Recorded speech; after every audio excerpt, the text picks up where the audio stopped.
How far has artificial intelligence gone for you, your application with your business, your job, your personal life?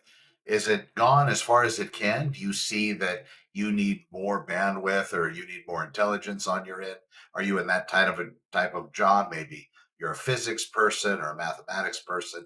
Maybe you need something that's even better than it already is. But I'll tell you, for most of us that are working in various businesses that aren't related to mathematics, physics, and biology and medicine, all of those other industries, I think it's probably pretty well arrived. There are different things that you can have it do. I believe the thing that's lacking currently is that total agentic workflow. And I know some of the systems they already have these agents that you can have go out and start to do things, but that's still not as seamless as it will be in the future. In fact, a lot of us are still dependent on keyboards to be able to type in information to the various models, whichever one we want to be using. But pretty soon, that voice thing is probably going to be taking over. So Siri is going to be taken over by AI. A lot of the different systems, you'll be able just to start talking to them as you already can in multiple different situations.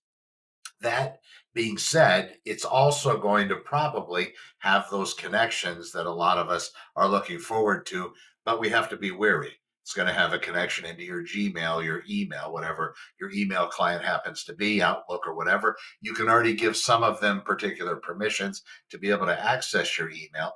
But do you really want to? Because when it starts to look, unless there's a particular parameter built in where it's only going to be able to scrape a certain amount of time or certain emails from various people, more than likely, once you grant it permission, it's going to be able to see everything.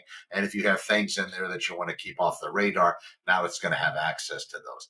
In addition, remember in the past, we were always concerned with people getting our personal and private information, and that's pretty much been finished because everybody pretty much has a lot of information about us.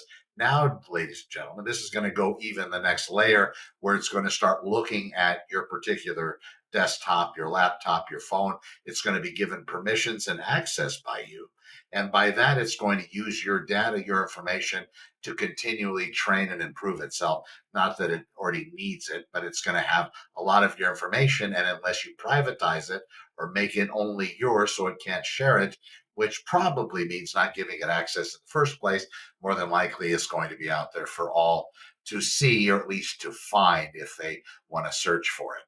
My suggestion is understand the permissions you're giving it and make sure you see how deep the access goes. If it's going to be able to look at every single email you've ever generated over time, maybe an issue. Also, don't forget, there's people on the other end of those emails. There's people that it's going to have access to after that point. And if it comes to a marketing and advertising world, you're going to see that start to blow up. In real estate, I do know that we used to be able to put our sellers' phone numbers in the MLS for showings.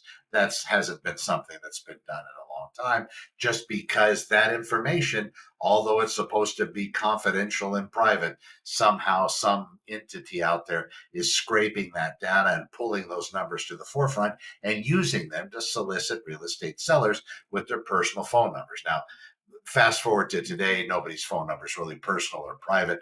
In fact, with the volume of spam calls I get, it's remarkable that I'm able to take a normal call. They just come in hand over fist. Understand the permissions you're giving these systems.